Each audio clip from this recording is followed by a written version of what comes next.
The wilderness has always been a crucible for humanity, a place where the veneer of civilization is stripped away, leaving us raw and exposed to forces we can neither name nor comprehend. In the shadowed peaks of Kunar Province, Afghanistan, and the labyrinthine jungles of Mindanao, Philippines, 2 Green Beret teams faced such forces, encountering entities that defied the laws of nature and sanity. These are not campfire tales or the fevered imaginings of the unhinged. These are documented accounts, drawn from the testimonies of soldiers trained to confront the unimaginable. As the forbidden excavation, I've pieced together their stories to reveal a chilling pattern of predation that stretches across continents and centuries, lurking in the places we dare not tread. If you've ever felt the call of the wild, the urge to explore beyond the safety of the known, this Odyssey may make you question that instinct. Are you ready to peer into the abyss? Or will you turn away, hoping the darkness doesn't follow? It was the winter of 2009, and the mountains of Kunar Province, Afghanistan, stood like jagged teeth against a sky the color of ash. The air was thin and biting, carrying a chill that seeped through the layers of Joel Harding's uniform and into his bones. A Green Beret in his 5th year of service, Joel had seen his share of war's horrors. Ambushes in the dead of night, IEDs that turned men into mist, but nothing had prepared him for what awaited in these rugged peaks. The landscape reminded him of the pine forests of his childhood in Oregon, where he'd hunted deer with his father under a canopy of green. But here, the familiarity was a cruel illusion. These mountains were a crucible, forged by centuries of conflict and whispered legends that the locals spoke of only in hushed, fearful tones. Joel's team consisted of 6 men, each a specialist in their craft, bound by the unspoken trust that comes from facing death together. Captain Morris led them, a man whose calm demeanor could either steady your nerves or freeze your blood, depending on the day. His eyes, a pale gray that seemed to see through you, held a quiet intensity that commanded respect.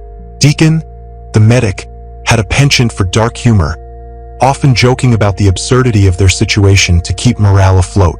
Russo, the point man, was a wiry Italian with a hawk's gaze, his senses attuned to the slightest anomaly. Torres, the team's marksman, never shut up, his chatter a constant hum that somehow didn't detract from his deadly accuracy. Carter, the youngest, was sharp as a tack, his eagerness to prove himself tempered by a mind that missed nothing.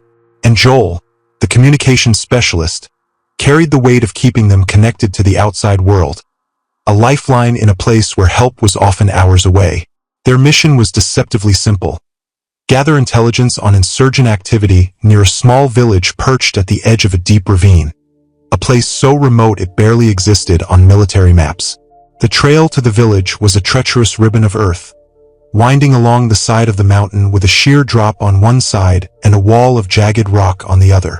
They moved single file, their boots crunching on gravel, the sound echoing in the stillness. The drop-off was a constant threat, a yawning void that seemed to beckon with every misstep, while the rock wall loomed like a silent judge, its surface pocked with scars that might have been natural, or something else entirely.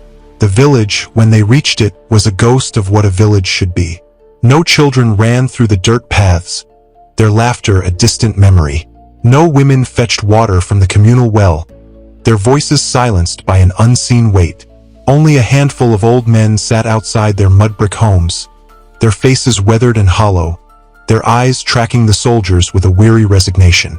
The silence was a physical thing, pressing against Joel's eardrums, broken only by the occasional whisper of wind through the skeletal trees that surrounded the settlement. The air carried a faint metallic tang, sharp and wrong, unlike the earthy smells of livestock and cooking fires that Joel had come to associate with these mountain hamlets. Morris signaled for the team to split into pairs and sweep the area, his voice low but firm, cutting through the oppressive quiet. Joel paired with Russo, and as they moved through the village, the unease that had been simmering in Joel's gut began to boil. The metallic smell grew stronger, clinging to the back of his throat like a physical thing, making his stomach churn. Russo, usually stoic to a fault, muttered under his breath, his words barely audible. "This place gives me the creeps." His voice trembled at the edges, a crack in the armor of a man who'd faced down Taliban snipers without flinching. They approached a hut, its doorway a black maw that seemed to swallow the light, as if the darkness inside were a living thing. Russo knelt, peering into the gloom, his rifle at the ready. His face paled, the color draining from his skin as if sucked away by some unseen force. He waved Joel over, his movements jerky, his breath coming in shallow gasps. Joel crouched beside him, his own weapon raised, and looked inside. The scene was a tableau of horror, a nightmare painted in blood and shadow. 3 bodies, 2 men and a woman, lay sprawled on the dirt floor, their throats torn open as if by a savage beast.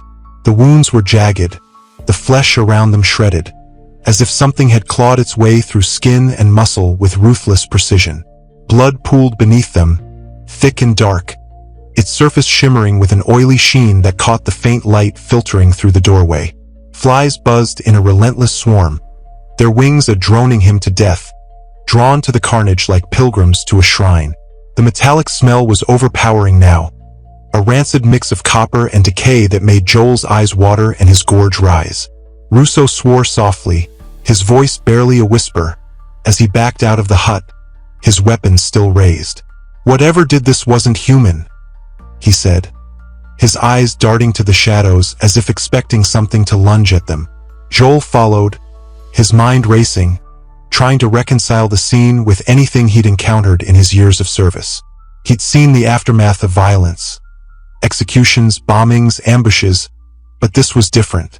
There were no signs of a struggle, no defensive wounds on the victim's arms, no scattered belongings to suggest a fight. It was as if death had come silently, swiftly, leaving only carnage in its wake. They regrouped with the others in the village center, where Torres and Carter had discovered another hut with a similar scene. More bodies, more torn throats, the same eerie absence of struggle. The few villagers who remained offered no answers, their hollow expressions speaking of a resignation that chilled Joel to the core.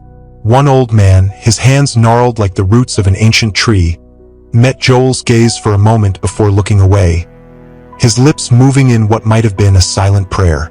The villagers seemed to accept their fate, as if they knew what stalked their home and understood there was no escaping it. Morris, his calm facade still intact but strained, decided to search the surrounding area. He pointed to a narrow trail that led north into the mountains, its path barely visible beneath a carpet of pine needles and frost. The team moved out, their formation tight, their senses on high alert. The deeper they went, the heavier the air felt, as if the forest itself were a living thing, pressing in on them with malevolent intent. The trees loomed like sentinels, their branches gnarled and twisted, casting shadows that seemed to writhe with a life of their own. The light filtering through the canopy was dim, a sickly gray that leached the color from the world, leaving everything in shades of ash and bone.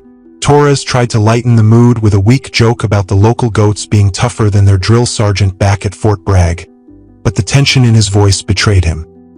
His words fell flat, swallowed by the oppressive silence, and no one laughed. Even Torres, who could usually coax a smile from the most stoic of soldiers, couldn't hide the fear creeping into his eyes. Joel glanced at Carter, who walked a few paces ahead, his young face set in a mask of determination. But there was a tremor in his hands, a slight shake that spoke of nerves stretched to the breaking point. An hour into their trek, they found the first signs of their quarry, tracks, large and clawed, embedded deep in the frozen earth. The impressions were unnaturally deep, as if whatever made them weighed far more than any animal native to these mountains. Deacon crouched to examine them, his gloved fingers tracing the edges, his brow furrowing in concentration. "Too big for a wolf, too narrow for a bear," he muttered, his voice barely audible over the rustle of leaves stirred by a sudden gust of wind. He looked up at Morris, his eyes dark with unease. "And it moves on 2 legs." The realization hung in the air like a guillotine blade, sharp and heavy with implication. Whatever they were tracking wasn't an animal they knew, and it was no insurgent. Wolves and bears didn't walk upright, didn't leave tracks that suggested a bipedal gait. Joel's mind flashed to the stories he'd heard from locals during his deployments. Tales of creatures that haunted the mountains, spirits of vengeance or demons bound to the earth. He'd always dismissed them as superstition, the kind of folklore that flourished in war-torn lands where fear was a constant companion. But now, staring at those tracks, he wasn't so sure. They followed the tracks, spreading out in a tight formation, their weapons at the ready. Every sound was amplified in the oppressive silence. The crunch of leaves underfoot, the distant call of a bird that sounded more like a scream, the whisper of wind through the branches that seemed to carry whispered warnings. Joel kept his eyes scanning the trees, his finger resting lightly on the trigger of his rifle. The forest felt alive, watching them, its gaze a cold weight on the back of his neck. He couldn't shake the feeling that they were being hunted, that every step took them deeper into a trap from which there was no escape. Then they found Carter. He'd been on point, just 20 yards ahead, his silhouette a familiar shape against the gray light. They rounded a bend in the trail, and there he was on the ground, his throat torn open in the same brutal manner as the villagers, his eyes wide with frozen terror. His mouth was open in a silent scream, his hands clutched at the air, as if he tried to fend off his attacker in his final moments. There had been no sound, no warning. One moment he was there, the next he was gone. His life snuffed out in an instant by something they couldn't yet comprehend. Russo swore loudly, his voice cracking with a mix of rage and fear, while Deacon knelt beside Carter, checking for a pulse they all knew he wouldn't find. The medic's hands shook as he closed Carter's eyes, a gesture of respect that felt hollow in the face of such violence. Morris ordered them to form a defensive perimeter, his calm facade beginning to crack, his gray eyes darting to the shadows as if expecting an attack at any moment. They didn't know what they were dealing with, but it was fast, silent, and deadly. A predator that struck without mercy or hesitation. The air grew heavier, the metallic smell stronger, as if the forest itself were bleeding. Joel's heart pounded in his chest, a frantic rhythm that echoed the fear coursing through him. He'd faced death before, had stared down the barrel of a gun and lived to tell the tale, but this was different. This wasn't a human enemy, something he could outthink or outfight. This was something primal, something ancient, a force that had existed long before humans set foot in these mountains and would continue long after they were gone. Then they heard it, a low, rumbling sound from the trees ahead, not quite a growl but a deep vibration that seemed to resonate in their chests, shaking the very marrow of their bones. It was the kind of sound that bypassed reason, speaking directly to the primal part of the brain that screamed to run, to flee into the light and never look back. Joel's instincts warred with his training, the urge to bolt battling the discipline that had been drilled into him over years of service. He glanced at Morris, hoping for some sign of reassurance, but the captain's face was a mask of stone, his jaw tight with tension. Out of the shadows stepped the thing. It was tall, easily 8 feet, its form a grotesque mockery of nature, a nightmare given flesh. Matted fur, black as midnight, clung to its muscular frame, the strands glistening with a sheen that might have been sweat or blood. Its limbs were long and sinewy, ending in claws that gleamed like polished steel, each one as long as a man's finger and sharp enough to slice through bone. Its head was vaguely canine, but the proportions were all wrong, too large, too angular, with a jaw that seemed to unhinge as it opened, revealing rows of jagged teeth that glinted in the dim light. Its eyes glowed with a cold, predatory intelligence, a gaze that seemed to strip away the layers of Joel's soul, leaving him naked and exposed. It didn't charge them. It simply stood there, watching, as if it knew they were no threat. The air around it seemed to shimmer, a distortion that made Joel's eyes ache, as if reality itself were bending under the weight of its presence. He felt a pressure in his mind, a whispering voice that wasn't a voice at all, but a feeling, hunger, rage, and something deeper, something ancient and unknowable. It was as if the creature were a fragment of the mountain itself, a manifestation of its anger and pain, given form to punish those who dared to trespass. Morris gave the order, his voice steady despite the tremor in his hands, and the forest erupted with gunfire. Muzzle flashes lit up the trees, casting flickering shadows that danced like specters in the gloom. The sound was deafening, a cacophony of violence that seemed to shake the earth itself. Bullets tore into the creature's flesh, dark blood spraying in arcs that glistened like oil, but it barely reacted, as if pain were a foreign concept. Joel fired until his magazine was empty, the recoil jarring his shoulder, his breath coming in ragged gasps. He reloaded with shaking hands, his training the only thing keeping him from breaking. Then it moved, faster than anything that size had a right to be. One moment it was standing there, a statue of nightmare, the next it was among them, a blur of motion that defied comprehension. It swiped at Russo, its claws slicing through his armor like paper, the sound of tearing fabric and flesh a sickening counterpoint to the gunfire. Blood sprayed the ground, a crimson fountain that painted the frost in shades of death.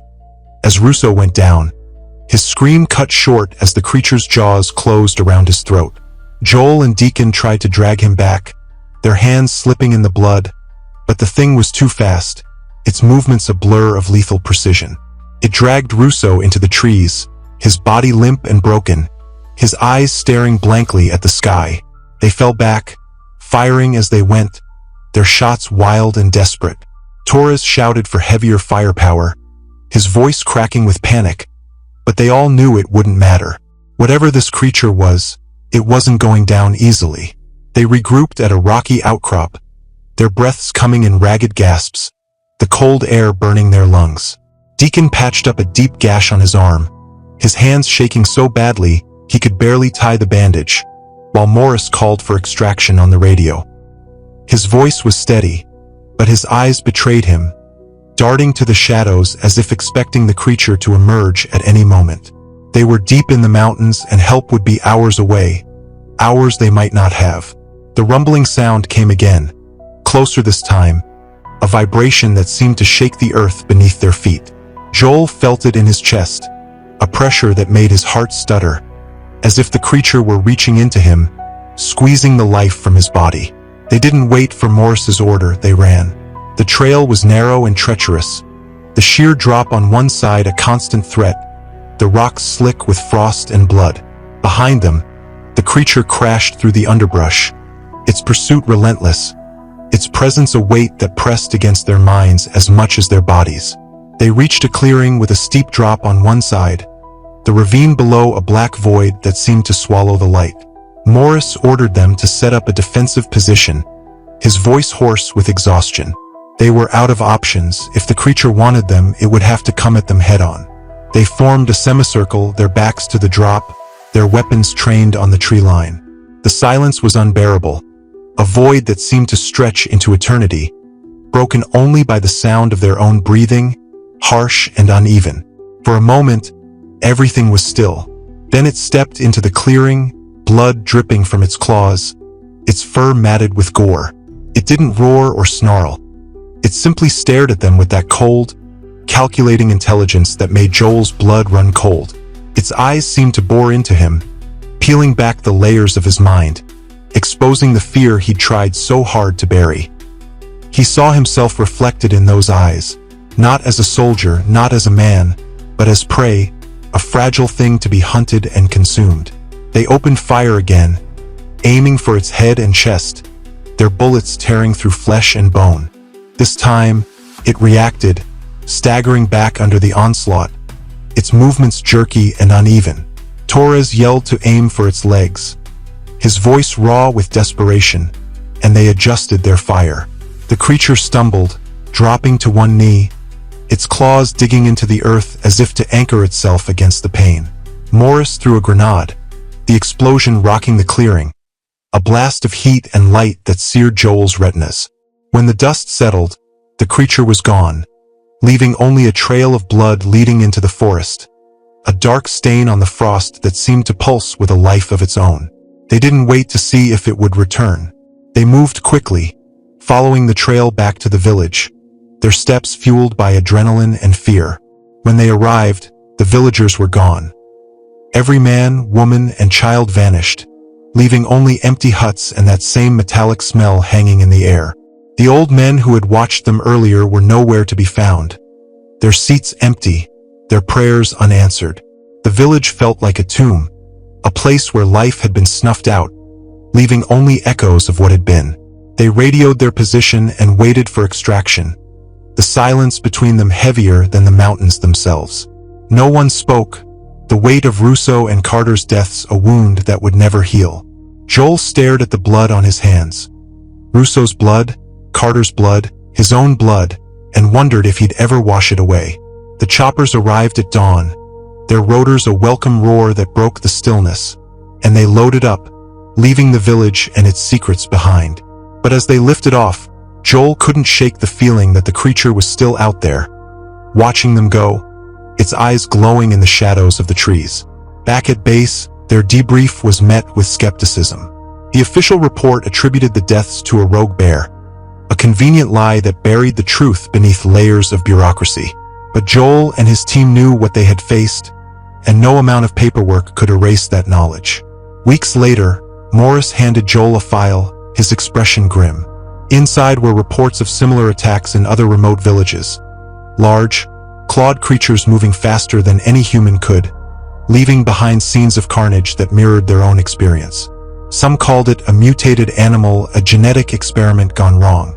Others whispered of ancient legends, creatures that had lived in the mountains long before humans arrived, guardians of a primal order that brooked no intrusion. Joel didn't care what it was. He only knew that it was still out there, a shadow in the Cunner Mountains, waiting for the next unlucky soul to cross its path. Sometimes, late at night, he'd wake to the sound of that low, rumbling vibration, a phantom echo that lingered in the corners of his mind. He'd lie there, staring at the ceiling, wondering if one day someone else would face the same nightmare, and whether they'd be ready. The Mindanao Jungle Horror, Shadows in the Green Labyrinth. 5 years later, in the swelter of 2014, another Green Beret team found themselves facing a similar nightmare in the dense jungles of Mindanao, Philippines. Brendan Shaw, a veteran of 8 years, led a 5-man unit on what was supposed to be a routine mission: gather intel on local militias raiding villages and investigate whispers of something unnatural in the jungle's heart. The US government didn't pay them to be skeptical, Brendan often said, his voice tinged with the dry humor of a man who'd seen too much to believe in fairy tales. But this mission would test even his hardened resolve, peeling back the layers of his cynicism to reveal the raw fear beneath. The team consisted of Captain Alec Rohr, a by-the-book leader with the demeanor of a high school football coach, his broad shoulders and stern jaw a testament to years of discipline. Carter, the sarcastic explosives expert who could make a bomb out of anything, his sharp wit a shield against the horrors they faced. DeWitt, the medic with a knack for field dressing under pressure, his hands steady even when his heart raced, and Johnson, the young comms guy eager to prove himself, his green eyes wide with a mix of excitement and dread. They were dropped off near the village of Tamlang, a scattering of wooden huts perched on the jungle's edge, the air thick with the scent of damp earth and rotting vegetation. The locals were skittish, their eyes darting to the trees as if expecting something to emerge at any moment. Their hands clutched at rosaries and talismans, their lips moving in silent prayers that seemed to hang in the humid air. When pressed for details, they spoke in hushed tones of a White Walker. Not the Game of Thrones variety, but a creature with shimmering, snake-like skin and a gait that was all wrong. A being that moved with an unnatural grace that sent shivers down Brendan's spine. Carter scoffed, his voice dripping with sarcasm as he muttered about the villagers needing Netflix to distract them from their superstitions. But Brendan couldn't shake the unease that settled over him like a second skin. Even the children seemed terrified, their small bodies huddled together in the doorways of the huts, their eyes wide with a fear that no child should know. Kids usually spun tales to impress outsiders, their imaginations running wild with stories of heroes and monsters. But these children only wanted to hide, their voices silenced by a terror that was all too real. Brendan watched a young girl, no more than 6, clutch a wooden doll to her chest, her gaze fixed on the jungle as if she could see something lurking in the shadows. The sight sent a chill through him, a reminder that fear was a universal language, one that needed no translation. The team set up a small forward operating base 2 clicks from the village, a clearing just large enough for their tents, surrounded by a wall of green that seemed to pulse with life. The jungle was a living thing, its canopy a tangled web of vines and leaves that blocked out the sun, casting the ground in perpetual twilight. The air was thick with the buzz of insects and the distant calls of birds, a cacophony that should have been comforting in its familiarity. But there was an undercurrent to the noise, a tension that set Brendan's nerves on edge, as if the jungle itself were holding its breath, waiting for something to happen.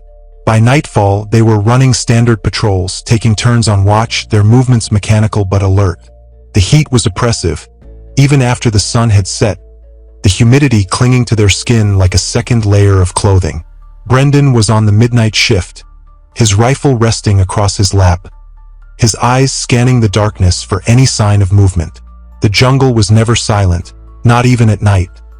There was always the rustle of leaves, the chirp of insects, the distant calls of nocturnal animals. But tonight, everything stopped. It was as if someone had hit a mute button, plunging the world into a suffocating stillness that pressed against Brendan's eardrums, making his head ache. He nudged Dwight, who was due to relieve him in an hour, the medic groaning as he rubbed sleep from his eyes. "Something's wrong," Brendan whispered, his voice low but urgent. Dwight sat up, his expression shifting from groggy annoyance to sharp alertness as he registered the silence. Before Brendan could say more, they heard it. A low, rhythmic thumping, like something heavy moving through the trees. It wasn't walking or running. It was simply moving, each step deliberate and unnerving. A sound that seemed to resonate in Brendan's chest, making his heart stutter. Carter, who had been snoring loudly enough to wake the dead, bolted upright, his usual bravado replaced by wide-eyed alertness. His hands fumbled for his rifle, his sarcasm forgotten in the face of the unknown. Roar emerged from his tent, his face a mask of grim determination, and ordered the team to fan out and establish a perimeter. Johnson stayed by the comms, his hands trembling but his resolve holding, his young face pale in the dim light of their lanterns. They scanned the area with night vision goggles, the green glow revealing only the usual shapes of trees and vines, their branches twisted into shapes that seemed almost human in the darkness. Then Carter's voice cut through the silence, a whisper that sent a chill down Brendan's spine. "Shaw, 12 o'clock. Tell me I'm seeing things." His tone was sharp, stripped of its usual humor, and Brendan followed his gaze, his own goggles amplifying the faint moonlight that filtered through the canopy. There, about 50 meters away, stood a figure, tall and lanky, swaying slightly like a tree in the wind. Its skin reflected the light in a way that defied logic, as if it were polished stone coated in oil, a shimmering surface that seemed to ripple with every movement. Its motions were too fluid, almost serpentine, and when it turned its head toward them, Brendan's breath caught in his throat. The creature's eyes glowed a sickly yellow, slits of light that seemed to pierce through the darkness, locking onto them with a predatory focus. Its head moved with an unnatural grace, a slow, deliberate tilt that spoke of intelligence far beyond that of any animal. Roar barked an order to hold fire, his voice steady but strained, his hands tightening on his rifle. But Johnson, overwhelmed by panic, let off a shot, the crack of his rifle shattering the silence like a thunderclap. The bullet hit the creature square in the chest, and for a moment, it staggered, its body jerking as if struck by a physical blow. Then it straightened, its head snapping back to face them, and let out a high-pitched scream that sounded like metal scraping against metal, a sound that clawed at Brendan's eardrums, making his head throb with pain. It charged, its movements a blur of speed and grace, its long limbs propelling it forward with a terrifying efficiency. The team opened fire, their bullets tearing into its flesh, dark blood splattering against the trees in arcs that glistened like ink mixed with oil. The blood wasn't red but a deep, iridescent black, a color that seemed to absorb the light rather than reflect it, a void that spoke of something otherworldly. Still, the creature kept coming, its body absorbing the gunfire as if it were nothing more than an annoyance. Carter, quick as ever, tossed a flashbang, the bright light and deafening bang momentarily disorienting the creature. It stopped, its long hands covering what Brendan assumed were its ears, a gesture that was almost human in its familiarity. The team took advantage of the moment, falling back to the FOB, their boots pounding against the muddy ground, their breaths coming in ragged gasps. Inside, they barricaded the entrance with anything they could find. Crates, logs, their own gear. Their movements frantic but coordinated, the result of years of training. Johnson was hyperventilating, his chest heaving as he tried to calm himself. His young face streaked with sweat and fear. Even Roar looked shaken, his stern jaw clenched so tightly that Brendan could hear his teeth grinding. Carter tried to lighten the mood, his voice shaky as he quipped, "Well, I guess we're not in Kansas anymore."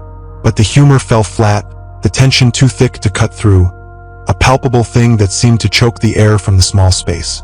Then they heard the screams. Not human, but something worse. A chorus of high-pitched wails that seemed to come from everywhere and nowhere at once.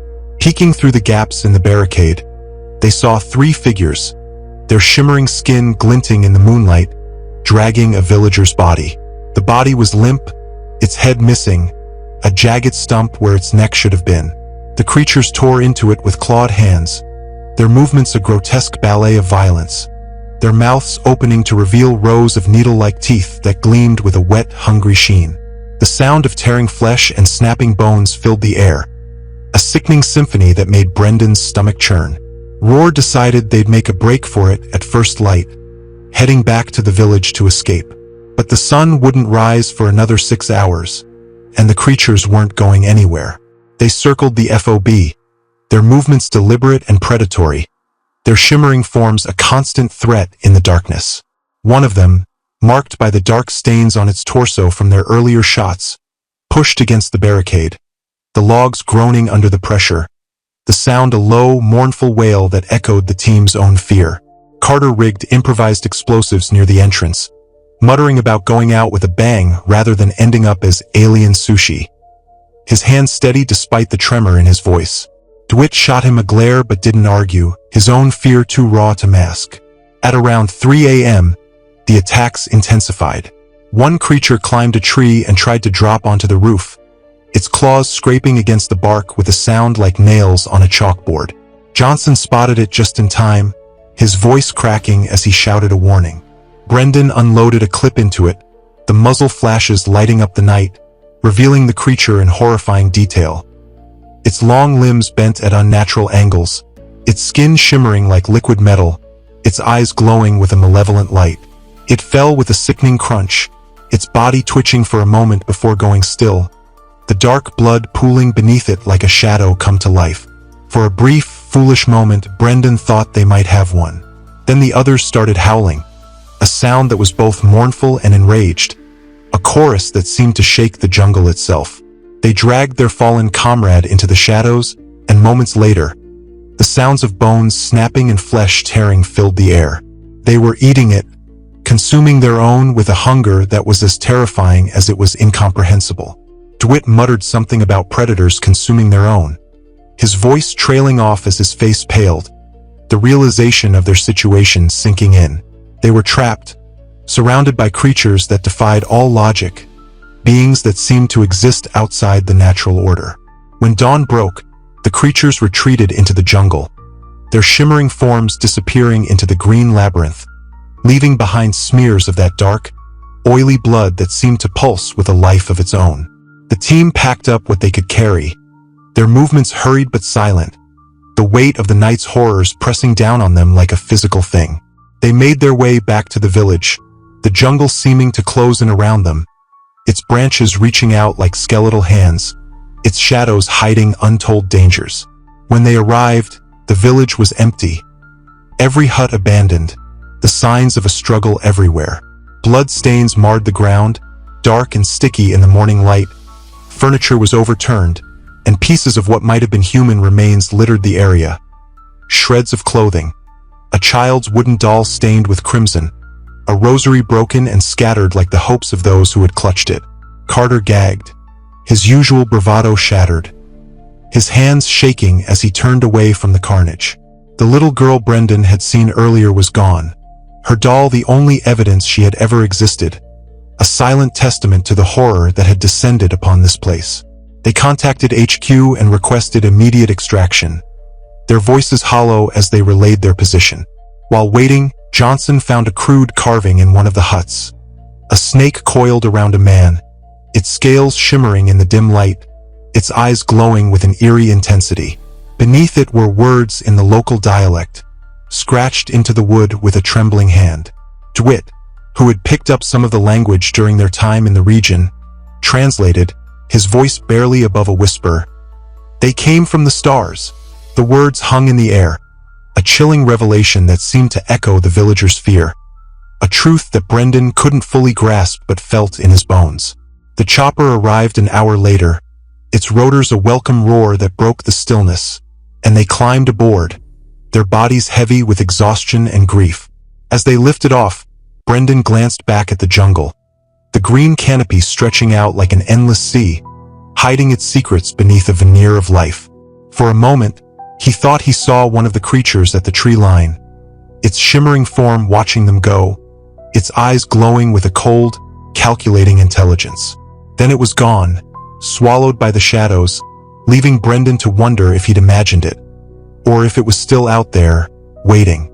Back at base, they were told to keep their mouths shut, their superiors' voices cold and clipped as they delivered the order. Officially, the mission was a success. The militias were disbanded, the villagers' deaths attributed to rebel activity, a neat little lie that tied up the loose ends. But Brendan knew the truth, a truth that gnawed at him in the quiet moments, a truth that he couldn't escape no matter how hard he tried. Those things weren't human, and they weren't from this world. They were something else, something ancient and alien, beings that had come from the stars to hunt and feed, their hunger a force that transcended time and space.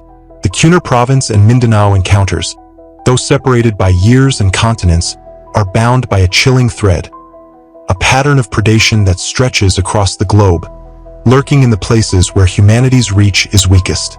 Both Joel and Brendan described creatures that moved with unnatural speed and intelligence, their forms a grotesque amalgamation of animal and something other, their presence a violation of the natural order. The metallic smells that clung to the air, the clawed tracks that scarred the earth, the torn throats that marked their victims, all point to a presence that transcends our understanding of nature, a force that exists beyond the boundaries of what we believe is possible. Military records, though heavily redacted and buried beneath layers of classification, hint at similar incidents in other remote regions. Siberian forests where entire villages vanished overnight, Alaskan wildernesses where hikers disappeared without a trace, Himalayan peaks where climbers reported encounters with beings that defied description. The official explanations, rogue bears, rebel activity, environmental hazards, are a thin veil, a convenient fiction that masks the truth. But for those who face these horrors, the scars, both physical and mental, remain, a testament to the reality of what they encountered. Joel still wakes to the sound of that low, rumbling vibration, a phantom echo that lingers in the corners of his mind, a reminder of the creature that took his brothers in arms. He's retired now, living in a small cabin in Oregon, far from the mountains that haunt his dreams. But the wilderness no longer feels like home. Every rustle of leaves, every shadow in the trees, carries the weight of that day in Cunard, a weight he'll carry until his last breath. Brendan, meanwhile, can't forget the serpentine grace of the creature that hunted his team, its shimmering skin and glowing eyes of vision that haunts his nights. He's still in the service, driven by a need to protect others from the horrors he knows are out there. But he avoids the jungle, its green depths a reminder of the terror he faced. What are these beings? Are they ancient predators, evolved in isolation, hidden in the cracks of the world where humanity has yet to tread? Are they the result of genetic experiments, abominations created by governments playing God, only to be abandoned when they became too dangerous to control? Or are they something far worse, entities that have always been here, lurking in the shadows of human history, waiting for us to stumble into their domain? The Forbidden Excavation seeks to uncover these truths, to shine a light on the darkness that haunts the edges of our world. But the answers remain elusive, buried beneath layers of fear and denial. Some whisper of ancient legends, of creatures that predate humanity, guardians of a primal order that brooks no intrusion. The Pashtun tribes of Cunard speak of the Khyber Wraith, a spirit of the mountains that punishes those who defile its domain, its form a twisted amalgamation of wolf and man, its hunger a force that cannot be sated. In Mindanao, the villagers' carving of a snake coiled around a man echoes the myths of the Bakunawa, a serpent from the stars that descends to earth to feed, its shimmering scales a sign of its celestial origins. But these are just stories, aren't they? Or are they fragments of a truth we've forgotten? A truth that these soldiers rediscovered at the cost of their sanity and their brothers' lives? The historical record offers tantalizing clues, if one knows where to look. In the archives of the Soviet Union, declassified after the fall of the Berlin Wall, there are reports of experiments in the Afghan mountains during the 1980s, attempts to create biological weapons using genetic material that defied classification, material that some claimed was not of this earth. The projects were abandoned, the facilities left to rot, but what became of their creations?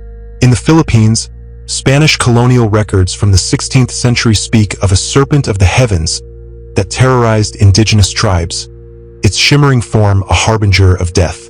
The accounts were dismissed as superstition by the colonizers, but the fear in those words is unmistakable, a fear that echoes the terror of the villagers in Tamlang. And then there are the patterns, the metallic smells that cling to the air, a scent that defies explanation, a marker of something otherworldly. The clawed tracks that appear and disappear without a trace, as if the creatures move through dimensions we cannot perceive. The torn throats that mark their victims, a signature of predation that speaks of a hunger that is both physical and metaphysical. These are not isolated incidents but pieces of a larger puzzle.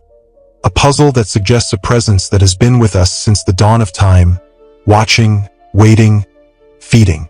So, reader, I ask you, if you were to venture into the wilderness, would you heed the whispers of the unseen, the warnings carried on the wind, or would you press forward, driven by curiosity, by the need to know what lies beyond the edge of the map?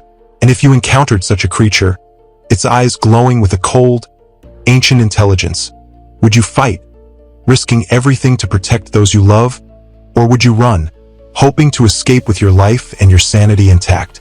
The choice may not be as simple as it seems, for the unseen does not forget, and it does not forgive.